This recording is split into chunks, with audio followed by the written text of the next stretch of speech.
Hi everyone, welcome back. Thank you for being here. Thank you for your time, your loyalty and interest. Okay, we will soon continue with Harry and Meghan, but because certain national and international politics are worrying me and weighs heavily on my mind, which I will talk about in a complete separate video, either on my other channel or Rumble.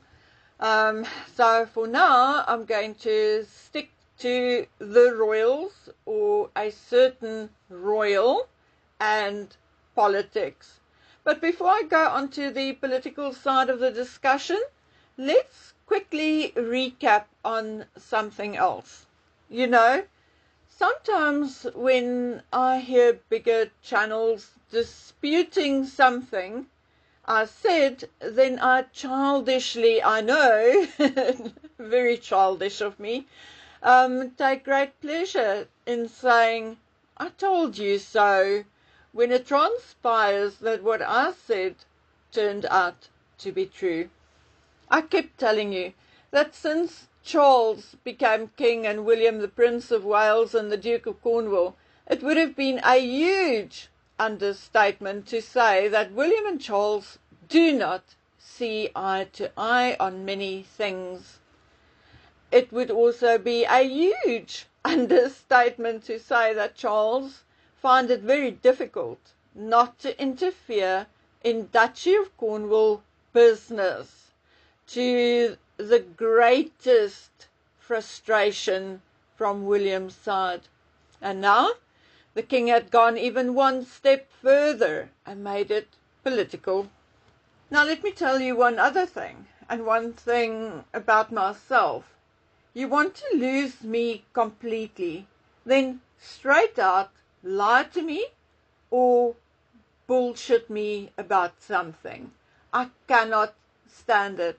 I'm not stupid, and I respect all of you, my subscribers, listeners, viewers, and therefore I never treat you as if you are stupid. As a matter of fact, I assume that you are all intelligent. Some of you, I even know, are far more educated than I am. Therefore, I get very angry on my own behalf and yours when someone tries to spin some BS story and just assume that we will all fall for it. And I'm afraid Charles has been doing it all his darn life. He was never at fault, never wrong, never made a mistake, never lied. He was always the royal superhero, in his own eyes at least. When he was caught or could not sulk his way out, then it was always someone else's fault or absolute coincidence. No, my dears, in royal life there's no such thing as coincidence. The king's life is plotted out for him almost every minute of every day. Okay, so I want to go through an article with you. The heading is Number 10 denies dragging king into politics after visit to Cornwall with Starmer and Rayner. Now, the heading is indeed correct. They did not drag the king in. He inserted himself and dragged them along. Now, just to understand the double speak, the BS, they want us to just take at face value. Listen to this. Government says timing of trip to sustainable community days before major housing announcement is a coincidence. And then they also write, after he, they're talking about Charles, took Keir Starmer and the Labour leader's deputy on a tour of a housing project in Cornwall. Okay, so the timing of the trip was coincidence, but he, Charles, took them on a tour of a housing project in Cornwall. Okay, now listen to this one. The unusual visit follows discussions about housing, including when Labour was in opposition between Charles and Starmer, as well as Angela Rayner, in which the project was mentioned. Starmer is said to have expressed an interest in seeing the development, and the king offered to show him and Rayner. But remember, the government says it was pure coincidence. When asked about it, both Starmer and the palace came out with the most ridiculous excuses. I mean, it's laughable. Number one, we've actually gone to great efforts not to draw any link with the royal visit. Huh? Huh? Excuse me? No link? But the king only invited you and offered to show you? Are they insane? Completely nuts. Number two, they say the visit was a matter of show, not tell, and the timing solely down to diaries rather than linked to an announcement. Really? I mean, the king's diary is like planned months in advance. So, all I can say is, come on, just come on. Just stop lying.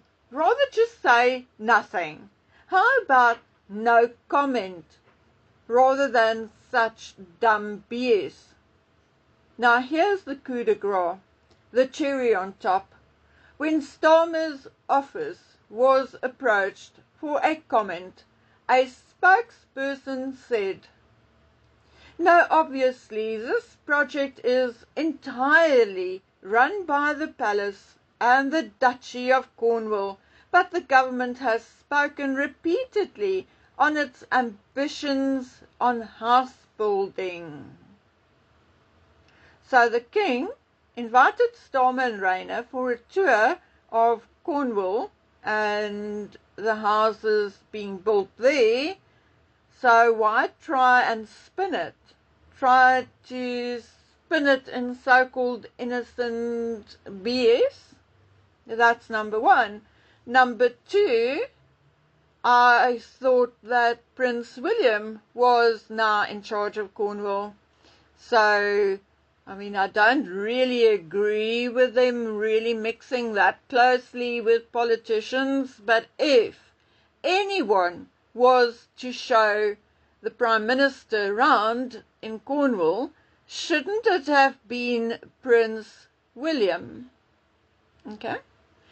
Now, in my humble, not so humble opinion, this is yet again just proof that King Charles is still poking his nose into Duchy of Cornwall business, just like I'd been told, and therefore I also believe that William is highly irritated, that William has huge differences of opinion with the king.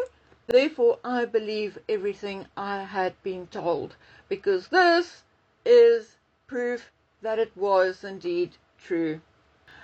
Anyway, so I also believe that this trip with Starmer and Rayner was planned, because in 1998 Charles also took John Prescott, the Deputy Prime Minister, on a tour of Poundbury in Dorset. The king has made a joke about the people who called on him to dissolve Parliament. Through his actions since the last election, he had shown exactly where his sentiments lay. Once you start a list, you will find that Charles and Starmer do not only have a lot in common, but clearly by revealing that they had talks before the election, it is also crystal clear which party Charles supports. We were hoping that Charles would stop his political interference, but it is clear which team he bats for.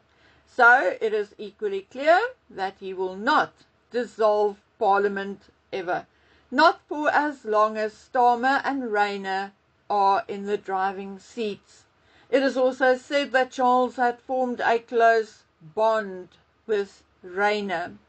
Well, I think that is evident from the photographs, and allegedly the two of them were so deep in conversation at times that they left Starmer behind.